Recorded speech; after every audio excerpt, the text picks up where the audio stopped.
So you go and you go to GameStop.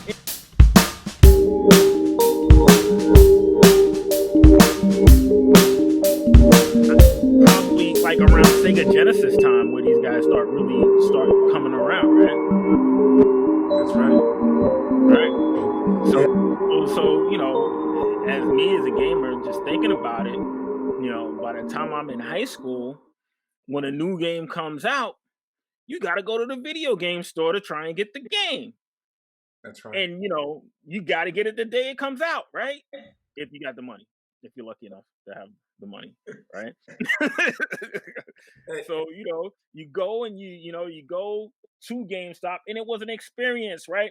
And all of these stores tried to make it an experience. You go in there and you get to try out these games. Remember, they would have like the newest game system always set up with a controller so that you could go in there and you could actually play the game and be like, oh man, this is so amazing. I gotta have this in my house, right? That's right. Fast. I think we'll get to when we think about solutions for the retail video game industry. I think we'll kind of talk about some ways that they can leverage that kind of stuff. But I do remember in that same level of fondness.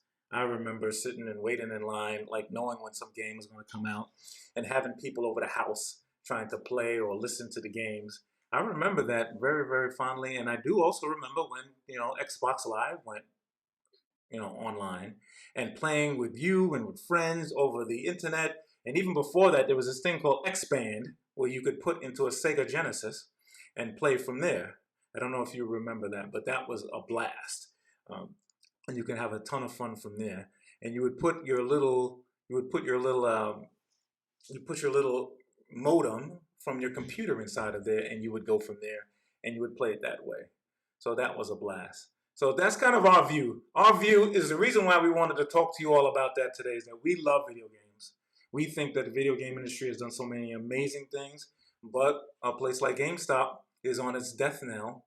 And what we saw with recently, where they had the short sellers all rally and all of the retail investors go and raise the price up, and we now know that GameStop is falling back to where it's still up probably a little bit from where it was, but it went down a bit, and that's because of all those short sellers and what's it called again? We Bet Wall Street. That that Reddit forum that allowed them to rally the price. And I would say that those of you who are out there probably feel the same way that we do about video games, especially those guys who went and did that. They probably said, "Let's." Not only do they want to make a bunch of money, but they also said, "Well, we like games or video games." I believe they felt that same exact way. So, what do you think about it? Yeah. So the funny thing is for me, from my experience on years on Wall Street and working at broker dealers and having my Series 7 and all this stuff, it's weird because I had like this different interpretation on the events that happened, especially with the market rise and the market drop, than a lot of my friends. And I would argue with them like, well, this is kind of like market manipulation. This just can't happen. There's so many losers and winners on this. And then people were like, oh, why is Robinhood not allowing for people to trade? And I'm like, well, these are retail investors. These guys haven't been vetted like that. They're going in and they're trading on, they're trading on margin accounts. They're doing all these other types of things, putting themselves higher and higher at risk. This is it became a very shaky thing. We're in a world right now that exists that just didn't exist 5 years ago, right? Robinhood came in, it changed things, it made things exist that had never existed. Getting back to the GameStop dilemma, though, is that I was having a conversation with one of my buddies that he's also a Wall Street guy, and he spoke about the positivity that GameStop could get from something like this, right? So he's like, if the stock price gets pushed up and then they're able to go in, do a reissue of stock, then they have more capital to go and invest in, blah, blah, blah. But as we see, things move so fast with this that it didn't materialize where they were going to have like an ability to do a stock reissue and really them for GameStop to actually reap the benefits. Because when the stock price goes up, that's great, right? It might be great for some CEOs at the firm and some executives that hold shares, right? And it's going to be great for some people who got in and they made the money as the stock price continued to rise. What's not going to be so great is going to be the fact that the company itself isn't going to profit from it, right? And even for those executives that are on the board that saw their their wealth increase dramatically, their wealth is decreased dramatically also because they can't just go in and say like, all right, the stock price went up, I'm just going to sell everything that I have. No, because that would there are limits to how much they can actually sell when they're in an executive position, and there is also going to be limits to say like, okay, why are you selling all of your shares right now, right? And then they're in trouble because they're doing some type of market manipulation, right?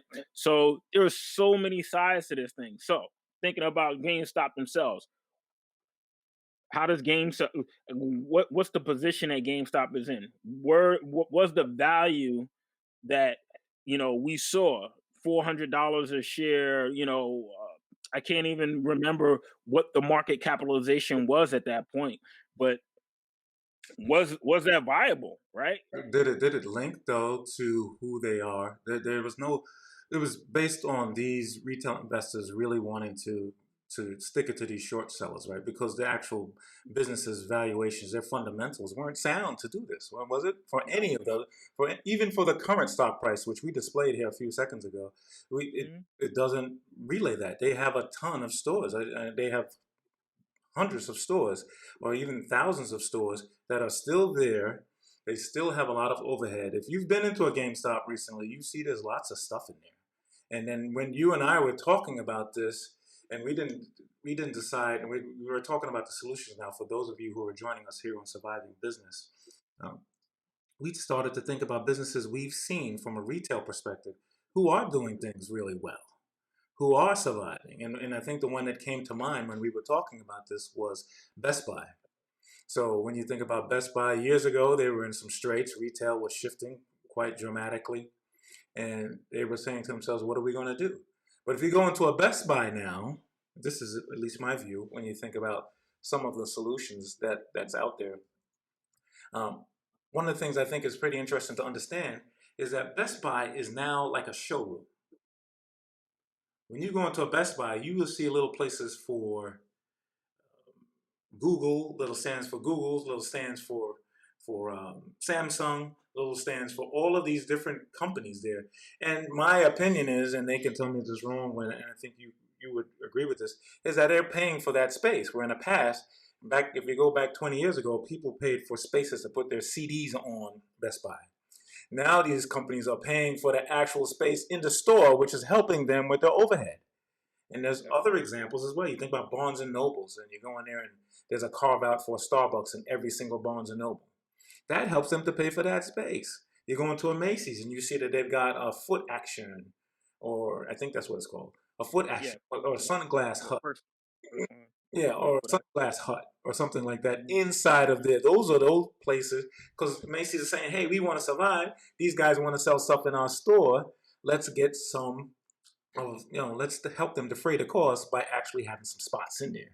So to me, that's a solution. I know that they probably want to be pure video gamers and they want to have that kind of thing. But in my view, thinking about it like in that way, when you go to a Best Buy, when you go to a GameStop, having places that are carved out. Now they got small retail spots, right? They're not massive places, but they can think about some way of carving that out in that way. So that's And I guess like the question is, right, is that when you go into a GameStop today, uh, is that carve out already kind of there, right? Because they have the two walls. There's the Xbox wall and there's the PS5 wall, right? Or PlayStation wall. The Xbox wall, the PlayStation wall. Which one do you choose to go on? Pretty much with the same content, right? So is it kind of like wasted space for them to use up the little bit of retail space that they have in what used to work back in the day for them to say, all right, we have these are the games you could get on PlayStation and these are the games you could get on Xbox versus having just a catalog that people could just come in and could just say like, okay, I want the Xbox one, I want the PlayStation one. generally they have to pull the game from the back anyway, Yeah. right?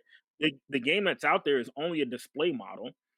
So it's about them rethinking their business a little bit to me, right? I think like one of the big things that GameStop was what made them the place for you to really want to go is because they pushed the bar as far as what was new and what was really great in the gaming industry.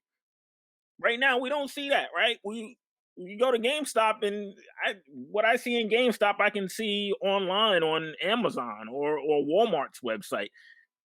Maybe even on maybe even on Target's website or some of those websites that have horrible e-commerce value, right? Which would be a GameStop, right? That was what their switch was supposed to be, right? So they're proposing that they're going to try and go they're going to try and go digital, right?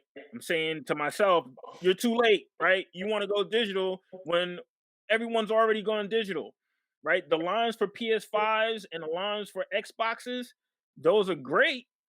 Just the fact that GameStop doesn't make a lot of money off of those, right? They lose money generally on the sell of these video game systems. That tells you that there's still a demand. People still know of them. They still have a brand identity. I love what you just shared about using that space more effectively.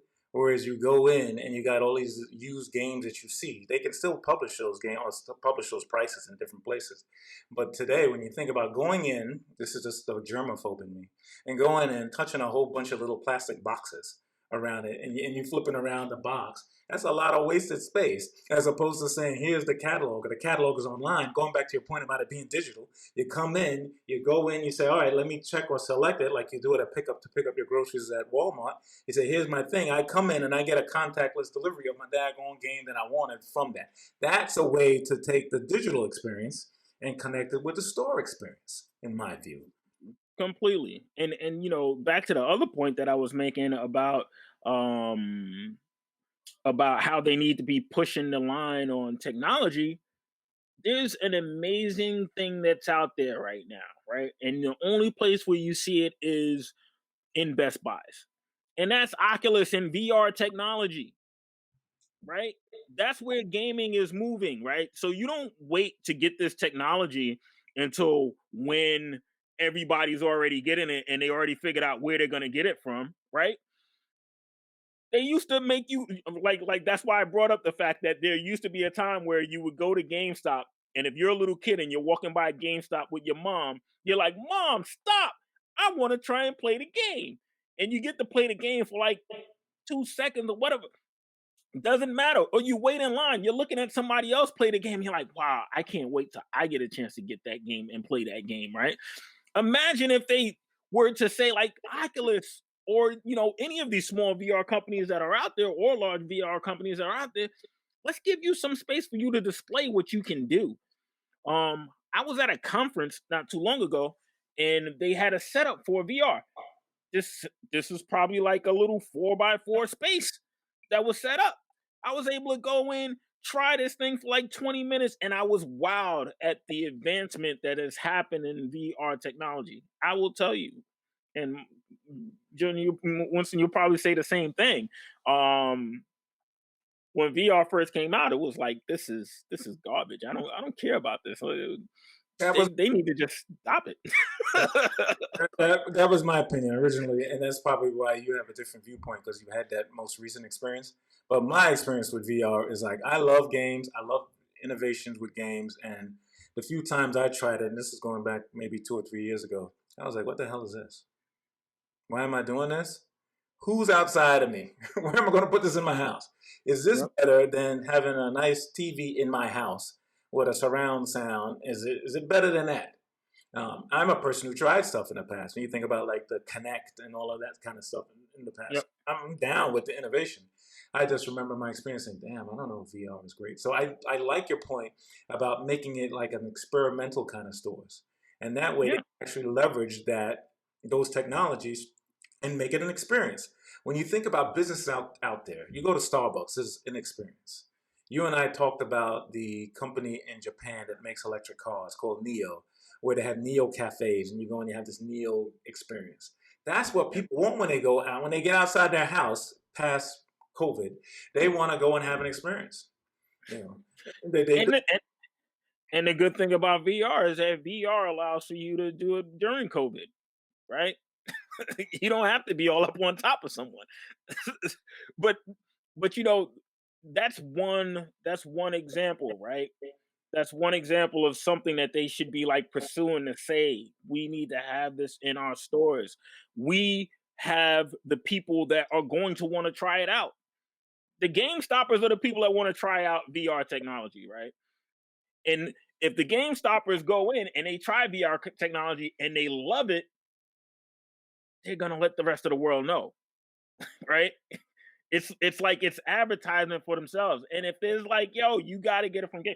This is where they need to start thinking about how do they become the like official provider for VR technology or the official provider for something, right? To yeah, make their name stand out. Because right now, all a GameStop is, and part of the main reasons why they're dying use game. is because you can get what they offer everywhere else. Yeah, philosophically, I like that concept about them saying, let's be the provider of a particular entity or a particular innovation. Mhm. They got to reevaluate that. VR is a good example of a technology that hasn't caught hold. It just hasn't. And I don't know why that is, quite frankly. Is it because it's such an entry point for someone? Like I gotta pay $500 for a game system, then I gotta pay another $300 for the thing. And I like the fact because when you were talking about this experience, it's sort of like when you go to a dealership and you test drive a car. That's Mhm. still an experience that people like. They still like that kind of thing. When you go in, Yeah. now I know this technology is great. And going back to my point about experience, you can make experience. The internet allows you to make every time you do this like a thing, like a really big experience, a bonanza. You can send out this, you can send out that. This is where we're going to have it. Next month it's going to be all in the state of New York, and this is where your VR experiences are. This is how you can do that. Versus now, like you asked me right now what's going on with GameStop, like what their publicity is or what's happening. I can't tell you. If I You know, go into the website to buy something, it's a cumbersome process. It's like, what yeah. the hell am I buying? Is it linked to a PayPal or to a Venmo or something like that? Or do I have to go in and put new credentials in? That's a pain in the butt for all of us. They're Yeah. making it more difficult to do the things that we love or to get a. Now, now, one of the big things where I was having a conversation with one of my buddies, and he was talking about how this new Chewy executive is coming in, and digital is going to be their new move, and blah blah blah. And I was like, that makes no sense to me. Was the fact that all of the companies, Nintendo, well, not so much. I'm not so familiar with Nintendo, but I know definitely for PlayStation and for Xbox, you can buy all of their content online, right? They have subscription services where you get unlimited video games for $15 a month, $20 a month, right? Last time when I bought a video game, I want to got 2K 21. I was in the Microsoft store and I just bought it and it downloaded. I didn't have to leave my house. I didn't have to wait for it to come in the mail, right? Instantaneously, I was able to get the game, and I got it on sale for $30. So it's like, GameStop. What do you offer, right? I think one of the other things that I was thinking, and let's see if I can remember it right now. One of the other things that I was thinking that GameStop needs to do. Give me a second. You continue to talk. Well, I no, feel it. uh, going back to my thought about the experiences, they there are so many people who are like us who love video games. When you think about celebrities, right? You think about all of these celebrities that come in, and we can have a whole conversation about Madden and all that. But all these celebrities who like games like that, or 2K, the basketball games, you can leverage that. You can get some sponsors. You can get some of those guys. I'm sure some of those celebrities will be like, yo, well, like you and I are talking about our experience with GameStop. Will say, yes, I dig them. Or they can pay them whatever they need to and make an experience. Just like when you go on tour and you sign some you got a new CD coming out, or you got a new tour going on and you go places, have some of these celebrities in it and come around and do that. And they could be athletes. You know, they are just totally missing the boat. I know we're giving free advice to this new CEO or this new person that's out there, but that's what we do on Surviving Business. We talk about how to help businesses get back to where they need to be. And that's part of our organization, the WD Consulting Group, is to talk about how we can help businesses get back on track. And we love it. And so that's why we're talking about ways for them to get back where they need to. Because I think every other industry has figured this out. They figured out, Yep. hey, let's go ahead and get George Clooney or Snoop Dogg or or Tom Brady or somebody else to endorse what the hell we're doing. They haven't done that kind of thing. So this is what has slipped my mind, right? And this is big, right? This is big for the gaming industry itself because the gaming industry that me and you grew up is different than what the gaming industry is today, right? When we look at our youth, right? Our youth will go on a YouTube channel and they will watch people play video games, That's right. right? Our youth also are growing up in a world where I can go and I can be in an NBA 2K21 tournament and make $25,000, $50,000, $250,000 for winning this tournament, right? Why is GameStop not a part of that? That's right. It's like you have locations all across the country, right? Sponsor There's tournament. Oh yeah. sponsored tournaments. You could have your local stores. You could have the local unknown kids be able to like start playing in tournaments that move up their level and they get to play against people all across the nation, right? Right now, it's kind of like difficult for people to figure out how they're going to get down with I'm, some of these tournaments. I'm saying some of these are celebrities, right? These guys who are playing games. There's celebrities all over the earth, in Korea and Yep. Japan and all those Yep. kind of fly those Yep. fly those guys in and say, hey, we're going to have such and such over here as part of our GameStop promotion, and they're going to play, set it up outside, set it up inside to get a space. So we're going to do a quick tournament for that kind of thing right now, and they can I come mean, to League of Legends and all of that right away, right on the thing, and that people say, well, who sponsored that? GameStop. just imagine. So you remember Bud Bowl, right? And how Bud Bowl was just like the most amazing thing that had ever happened in the world when it happened. And we were too young to drink, and we loved Bud Bowl, right? And then the year when they came out and they had the big 40 that came and it took everybody out, right? Just imagine GameStop says, forget that, NBA Finals, we're sponsoring like a halftime show where we're gonna have the best players across the world come and play NBA 2K at halftime. And you could catch it on our website, our streaming thing, or if you even get a spot, during the game to let that actually show. Well, EA Sports did this recently with Madden, and we can talk about how dreadful the most recent version of Madden is. But they still got a whole lot of people and a lot of celebrities to come out there, and that's why their sales, regardless of the quality of the game, has not diminished year over year. Because The they game was horrible. it is. And they're like, I don't care. The celebrities are like, they're still playing it. They've been playing it as long as we have, or in a lot of cases, a lot less because they're a lot younger than we are. And they're Yep. playing it and they still love it regardless of how it's not getting better. And they did it, I think they did it on the Pro Bowl, if I remember correctly. They did it on the Pro Bowl week, the Saturday before the Super Bowl. And they had Yep. a big fanfare of it. Daggone a GameStop, use some of your brand capacity in that regard because they still have a brand. And this most recent debacle with this Reddit thing is actually solidified that brand. This is bad Yep. publicity that can turn into good publicity. What did Trump say, and what did a lot of the people who are the biggest celebrities in the world say? Any publicity is good publicity, right? That's Why right. do you think Kanye will come out and say the most outlandish thing the week before his album drops? Because now he's on your mind and you're actually thinking about the guy, right? GameStop, you have a tremendous opportunity right now to do the turnaround that you really need to do, but you need to implement something. You can't just be the same GameStop of old, you Right. know? 2021. You don't have to invest $500 million in marketing.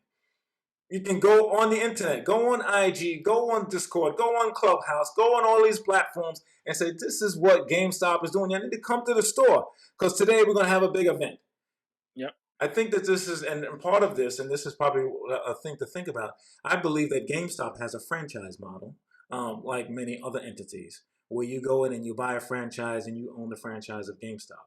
I'm not familiar with how many of them are franchise versus corporate based, but they Hmm. still, as the franchisor or the master franchisor of say a state, you can say this is what our goal is. This is how we're going to move it. This is what we're going to do. You can Yep. have this unified vision, because if you own a Kentucky Fried Chicken or a McDonald's franchise somewhere, and McDonald's come out with a promotion, you gotta, for the most part, do what the daggone McDonald's advertisement is saying. And I'm sure that's And what if it's all. Yeah, and if you don't do it, you missed a major opportunity, right? If all McDonald's are doing two fish fillet for $5, and you're the outlier saying, "Nah, I'm not down with that," people are gonna come into your store and be like, "What's going on here?" You're disrupting everything that's happening with McDonald's. So for GameStop, the model is, looking at what you're doing now isn't working. It's just not working. When you look at PC gamers, I don't even think PC gamers are coming into a GameStop anymore. There used to be a time where PC gamers used to stop in a GameStop because they knew that they could get their stuff there too. So right now it's kind of like, what do you do?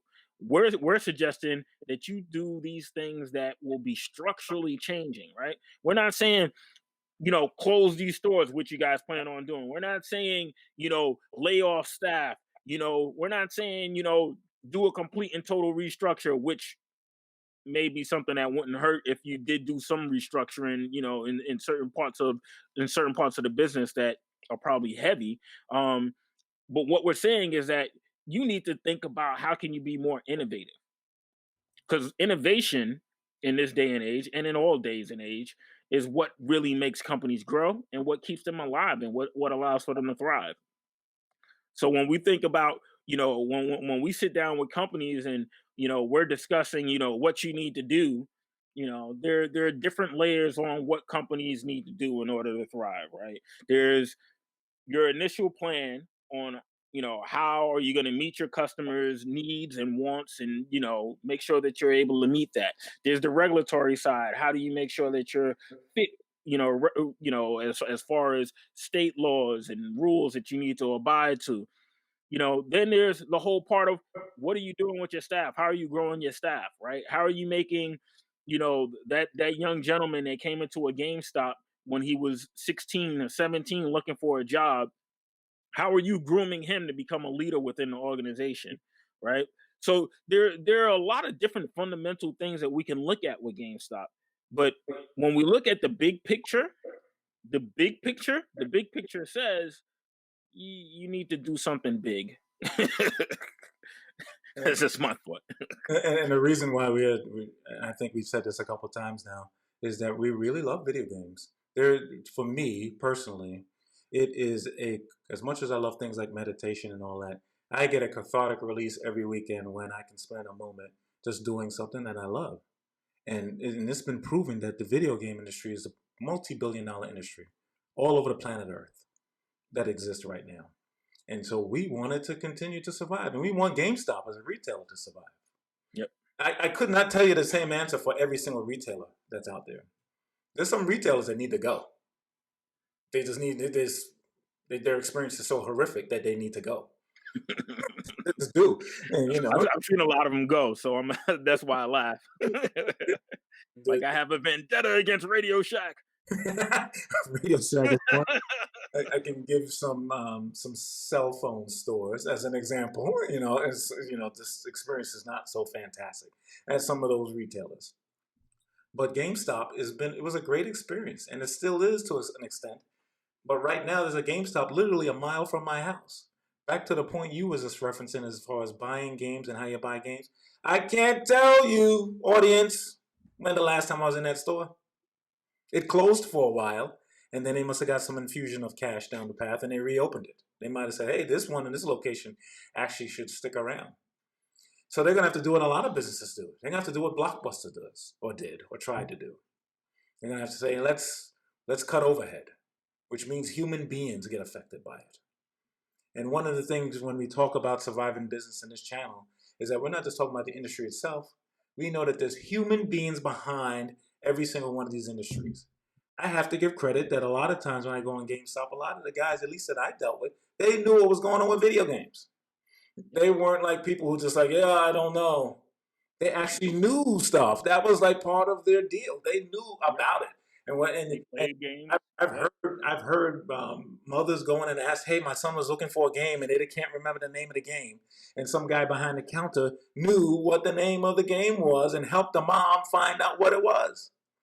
That's like an experience. I don't see commercials or anything around that strength of their brand at all. Nope. I don't see it. I don't know. Maybe they don't have enough cash to do it. But at some point that they did. And there's the internet that exists. So even if you ain't got cash, they all got a Twitter account. Yep. Stop has an Instagram. They definitely got cameras. That's right. They got all of that. And so as opposed to people having YouTube video about people having fights around Christmas because they had 5 PS5s, why not talk about the experiences that exist in that daggone store? When people are coming in and having those questions that are like that. Yep. Or there's a young kid that comes in there and he's 10 years old and he's like, video games is great. I don't know, this is my whole life. I've been on a tablet my entire life. Talk about that kind of stuff. Talk to old heads like us who got a whole bunch of gray hair, who still play video games. Because Yep. we will testify to that fact. We still Yep. do it. And there's Yep. studies that show that people who play video games a lot have a strong sense of critical thinking skills. When we were young, they were like, "Oh, you play video games, you're gonna be stupid." No, it's not that. It was the reverse. It was the reverse, man. Playing Yep. video games allows you to solve problems. Because if you had to figure out what's this wacky puzzle I'm in front of, how do I get through this puzzle, or how do I fight this massive boss that's in front of me, or my character is got to make a decision about whether if they answer this wrong or right, what's the next thing in the game is going to be. That stuff is good, man. That helps your brain work, Yep. in my view. That helps it work. And so instead of talking about, I don't know what they talk about, but instead of just talking about the used games that they have there, because that ship is sailed, it's gone, GameStop. You are not in the used video game selling business. It's over. Like David was sharing, everyone can do that right now. If we go to Microsoft Store or the PlayStation Store right now, we can get a whole bunch of games cheap that were expensive 4 months ago. Yep. We don't need money that. Not to mention that eBay started eating that cake probably years and years ago when it came down to the used game business, right? So this is the reason why for a big portion, when people did trade in their used games, it wasn't like, okay, this is the game that I still play. It's like, yeah, let me get rid of stuff in my house, and I just gotta get rid of it. I might as well recycle it at the GameStop, right? Because you weren't getting value for those games that you turned in most of the time. You get $3 for something that costs you $60. $3 for something that cost you $60 like a year ago. Why am I trading this in? Meanwhile, if you go and sell it on eBay or you sold it on half.com or some other website that's out there, you can get $20, $25. I remember playing a PC game years ago called Heroes of Might and Magic. And so this is when PC games, it was like when these turn-based games are going back and forth. It might have cost me like $30 or so forth. A few years later than that, I put it on eBay and I got $400 for that game. I don't know why. I don't know why. But as soon as and it wasn't like a long bidding process. I guess somebody really wanted it for whatever reason they wanted it for. And I was like, son of a gun. If eBay exists, why do I need to go to GameStop about my PC games, which they didn't accept for a long time? Why do I need to do that? Why do I not? That's not what they are. They were for a while because they knew the margins were great. You get it from this guy for $3, you sell it back for $40. The margins were multipliers, were phenomenal. They were making money hand over fist for doing it that way. But it doesn't work that way. It's the ship is sailed. You still got the overhead. You still got the stores. You still got the manager who knows what's going on with games. You still got the young kid who wants to work there as an internship. Don't abandon them all for the stock price. Make your showrooms experiences. Yep. Microsoft tried to do it, and they had a modicum of success. Apple still has a great experience when you go into an Apple store. You're not going into an Apple store because you think you're going to get a sale. No one goes into an Apple store thinking that they're going to get anything cheaper. Nope. Going there for the experience of it. And you had a Yeah. great example earlier about going in and playing the games themselves. Hmm. And if they don't have the overhead for it, get rid of all them shells with all those plastics that people keep touching. And then Yep. just have the video games, have the piece of paper, have it outlined, and then set up the VR set or set up the new innovation that exists. Set up an 8K TV. Get LG or Sharp or one of them people who are selling the super expensive TVs to put a TV in your GameStop and says this is the deal, and then have a great sound bar beneath it with some other companies trying to sell a fantastic sound bar below it. Yep. And have those two things linked so people come in, oh, that's great, that's phenomenal. What is that again? That's an LG super duper TV that's super expensive. And this is where you get it from. And then have them pay for it to be in the store. So even if the Yep. people don't buy a thing, you still getting paid and you still can keep the store open. Yep. Think about all of these amazing gaming monitors, right?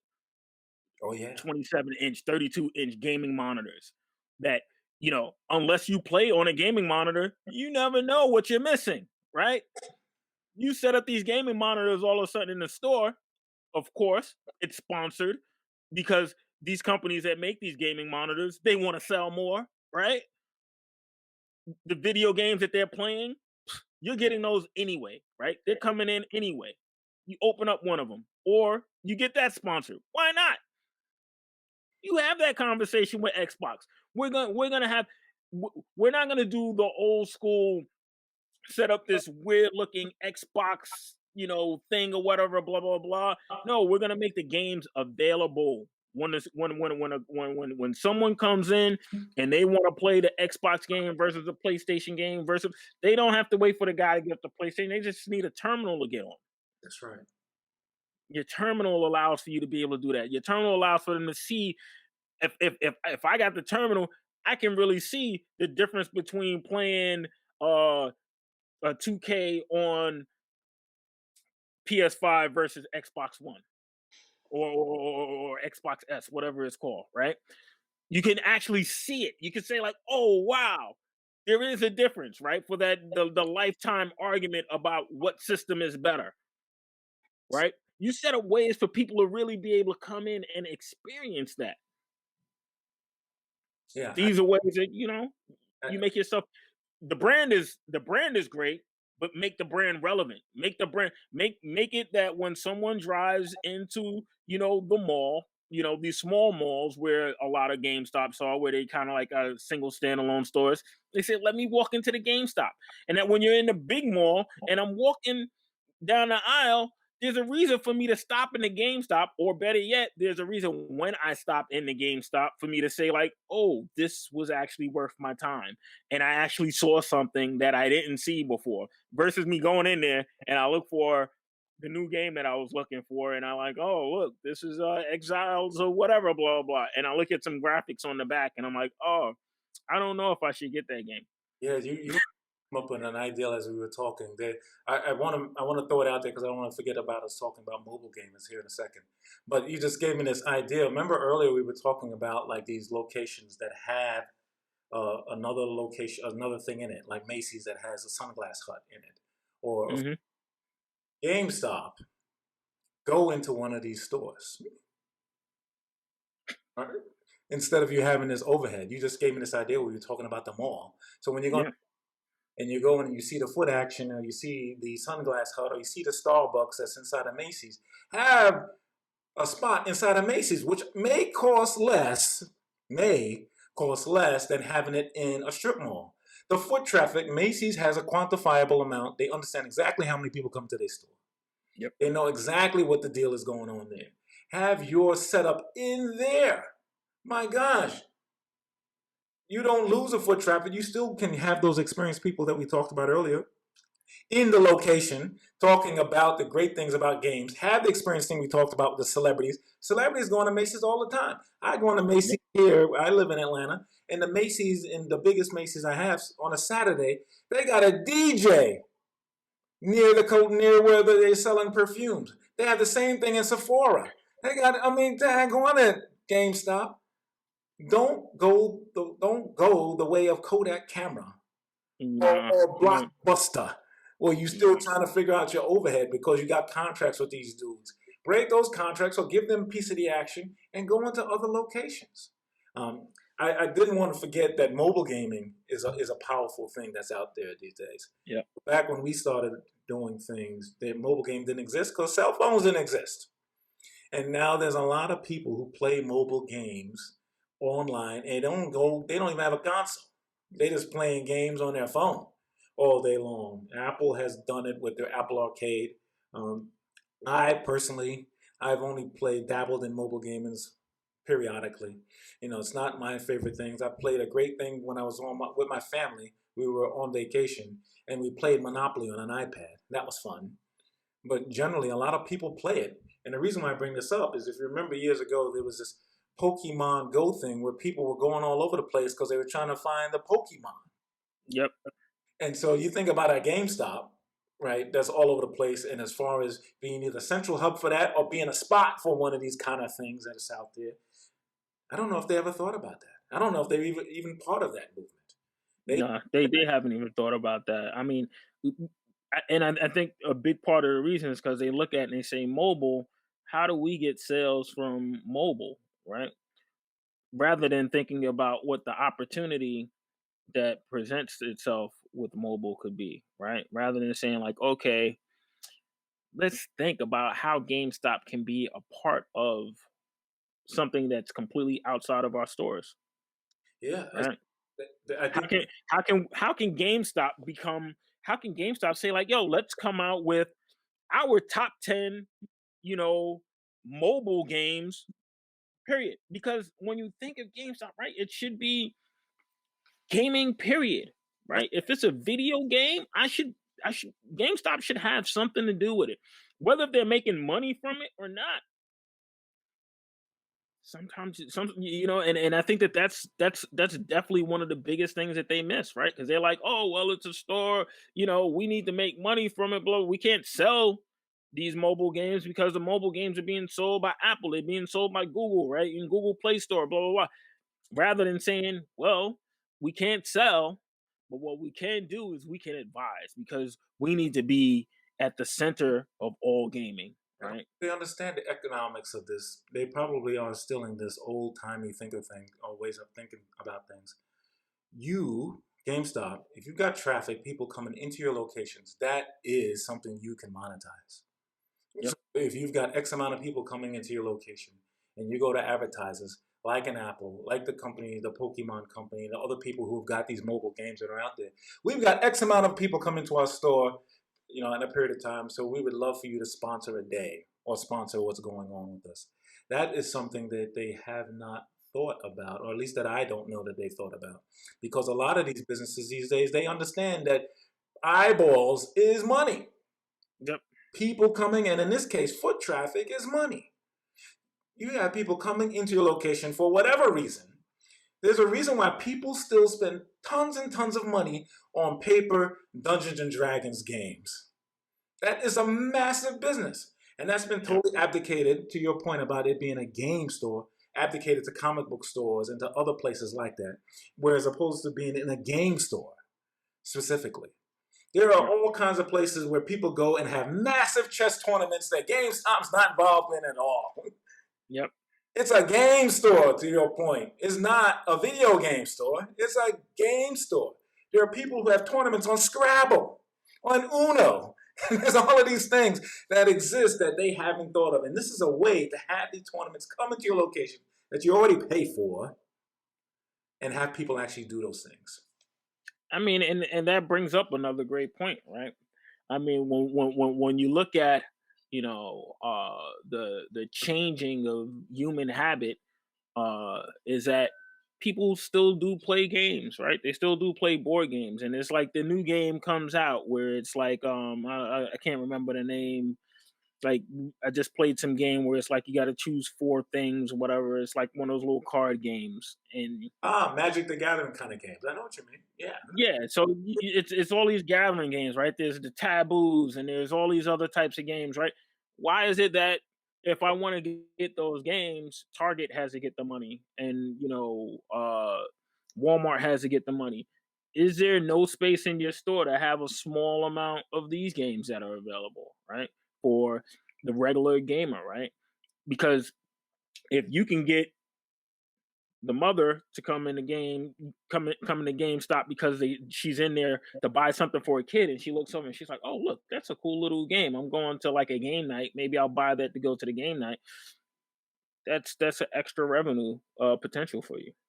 Just just a thought. Just a thought. Something to look into. Something to look into the numbers and say like, okay, how much do these games really sell, right? Or is there some way for you to have a small catalog of these games that are available? New games, old games, proven games, right? If I want to get a Monopoly, I should be able to get a Monopoly at a GameStop, possibly. Yeah. Possibly. I don't know.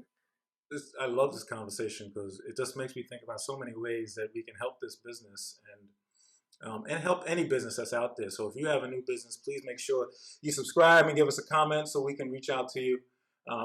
You were just making me think of right now, GameStop is primarily focused on clients or customers like you and I, where we go and buy a game either on their website or somewhere else. And I'm saying to myself, there's so many ways people like to play games.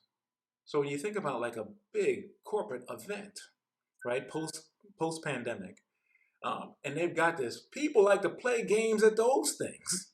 Yeah, you do. It's changed from the past where people like have a rope and a blindfold. If you had some kind of tournament of some kind with all the kind of games that exist that's out there, and you take your client base from just being focused on us as consumers because they still need us, but like let's do stuff for enterprise clients. When you're going to have a big gathering, you're going to have a big show, you're going to have an annual kickoff for your organization.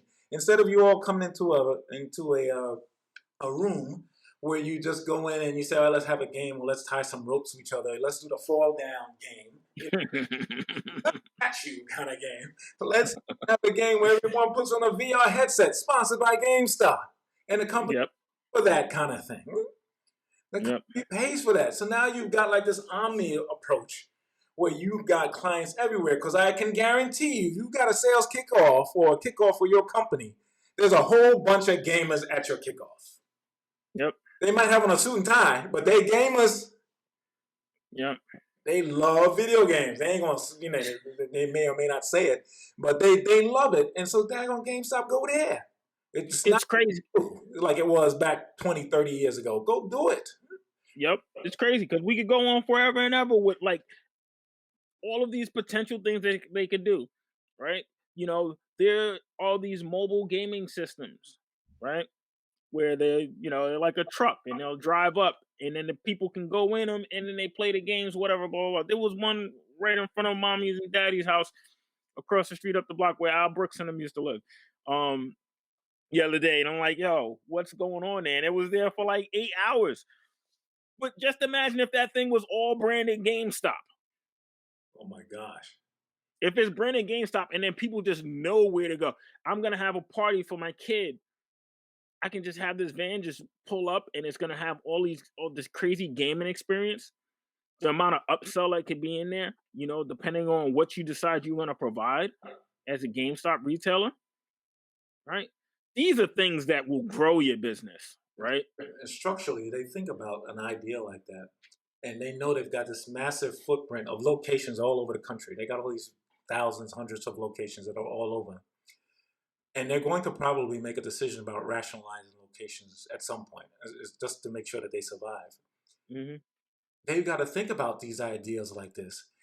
You get one or two of these kind of mobile things that can serve as if you've had three locations all over the place. So instead of letting all of those people go that are part of that, you can have shifts and have them rotate in different areas and have them part of that. You can still make sure that you're helping your employees. And at the same time, you're getting publicity around the community all the time. Because if Yep. you're driving around in a mobile location like you're talking about, that is better than somebody having to find you in a strip mall somewhere. Because Yep. the example you just mentioned, you just saw it. You might not have been thinking about GameStop. There's probably a bunch of people who, when that thing was driving around and say they didn't know, they never heard of GameStop, because there's a whole lot of people who haven't heard of it. They say, "What is a GameStop?" Or better yet, look, they got that thing from GameStop. Let me go to GameStop site and get it when I need it. That's It's right. just that simple. I'm still in my house. It's a recognizable. recognizable, right? Oh, GameStop rents those things now. It's at every block party. It's at every party. I mean, the when GameStop has it versus I have to go to some party site and find some guys and I'm paying them like $500. I don't know if they're really going to show up or not.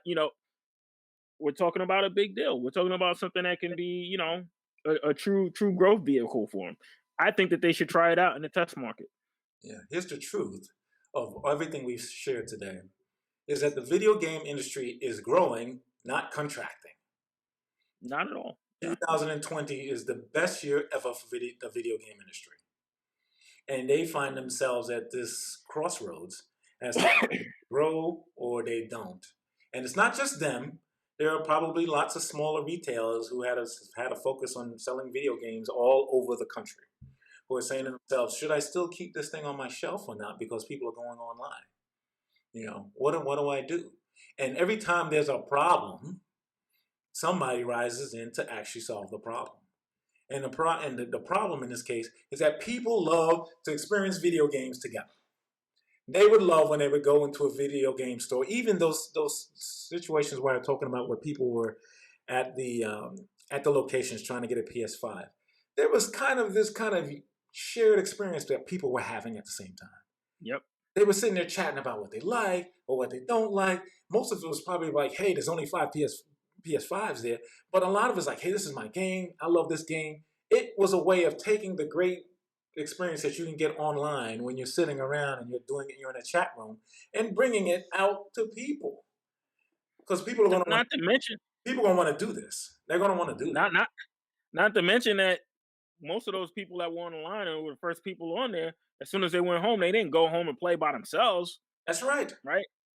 And if they did, they open it up. They got everything set up, and then they call I got the PlayStation 5. You got it yet? No, you didn't. Come over and let's play. Or they made some YouTube videos. I can't tell you the amount of YouTube videos that somehow found their way into my feed about some guy who got a PS5 and what he thought about his experience when he went to buy it, whether it was good or bad. And they got thousands and I don't know, maybe millions of views of people who say, hey, this is the experience that I had. I love video games, and this is what my experience was as far as getting my video game. Yep. Why is GameStop missing out on all that? It's a shame. Millions for all of those who are out there. We have hoped you've enjoyed this conversation. We thank you for bearing with us as we've gotten to our very first episode. Our next episode, we are still debating it, but there's lots of topics. There's lots of great topics. So whether it's movie theaters or electric cars, or there are many things that we're passionate about. But we would love for you to go in and subscribe and hit us with a comment about what you would like to see, because we know that you would like us to talk about these things as well. I have over 25 years of experience working in corporations, working as an entrepreneur and nonprofits, and helping them and helping myself and helping them with figuring out how do we grow. I've been around a great amount of people. All of the people that I've worked with have really given me the experience that I have today. And our hope here is to download everything that we know to you. Every single thing that we know to you. We don't own stuff. We don't own the stuff that's in our brains. All the stuff that we share today, these are comments for anyone to digest. So even if you're not a video game retailer and you're just a retailer, and you said, how can I help my retail business? Because post-pandemic or right now pandemic, I got my challenges. How do I stay in business? Take any of the ideas that we've shared with you today and they are yours. Because we need you to stay in business. We believe that businesses are for the common good of our country. We do. David, tell a little bit about your experience. You shared it earlier, but share a little bit about some of the things that you've done in your career. Okay, yeah. So like my brother, I've spent, I don't know if it's quite 25. I like to say less. Sometimes I'll say 10 years or more. but I have over 20 years experience with multiple large companies, some smaller companies. I've done management consulting, managed products, and also done things that are very close to the passion just around business, which is really helping small businesses grow. right? I've done pro bono consulting. I've worked on business plans, um, done stuff for the average entrepreneur to say like, okay, this is what you need to do to get from A to B, and completely gave them constant consultation as to how you really I guess brave the rapids, right? Because when you're dealing with businesses, things come up that you can never expect until when you're actually in the business itself and you're doing it. And what I say for everybody that's out there that wants to become an entrepreneur, that isn't an entrepreneur, the time to do it is now, right? Because if you don't do it now, you never do it, right? So you just got to get up and you just got to do it, right? You can go and you can get your master's degree. Both of us, we have our MBAs, so we've done a lot of studying around business. I study business in for my bachelor's also, but studying and actually living business and doing business, there's a difference, right? There's a practical aspect to it, right? Just like in finance and in any industry that's out there, right? So you know for me, this is a love, this is a passion, right? I love to educate. I'm currently an educator, and bestowing what I know to people that can empower them and make them be able to do bigger and greater things.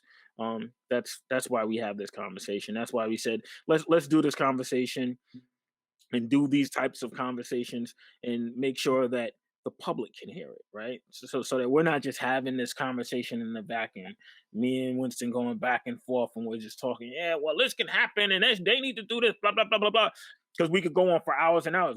We've had conversation for hours and hours about these types of things. But after the conversation, sometimes we're like, yeah, I would like to go back and hear what we were talking about, right? Yeah. Yeah. Or somebody could really use this to empower or better themselves, and that's the goal here, that Yeah. Yeah. We love businesses. Our parents came to this country um, with just a vision of having a great life and having children that really flourished in this world. And we've talked about what is our legacy that we want to have going forward. And it's really, or what the legacy that they even couldn't conceive of. And that's really to give as much as we can about what we've learned over time. Businesses are great, man.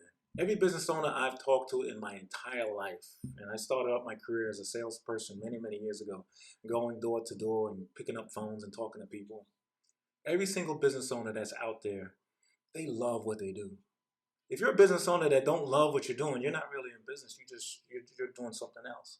But everyone that I've talked to, they love it. They can talk to you ad nauseum about how great their clients are, about what they're doing. But here we are in 2021, and like you said, David, one of like the most awesome times for you to start or to flourish your business. You got everything at your fingertips. You got a dope internet that exists that didn't exist 10, 15 years ago in any way hmm happen, where you don't have to spend really crazy marketing dollars to figure out what you want to do next. You've got this plethora of business apps and locations and videos about how you can do things. And our hope is to help you do that. So in our next episode is going to be fun. Put a comment in there. We hope you subscribe to what we're doing. We're going to pick someone. So if you're the only person that subscribes and comments, you win. So make sure that you're putting in your comments, because we want to make sure that we pick somebody, say, hey, this is the person we're going to have a conversation with. And in our next episode, you're going to see some info on this here pretty short. It's going to be dope. Now, one of the things that we do out there, I don't know which one it might be. It might be EV cars, because we talk a lot about that. Or we might be part two of what's going on in the video game industry. This is Winston Wilson. I'm part of Surviving Business.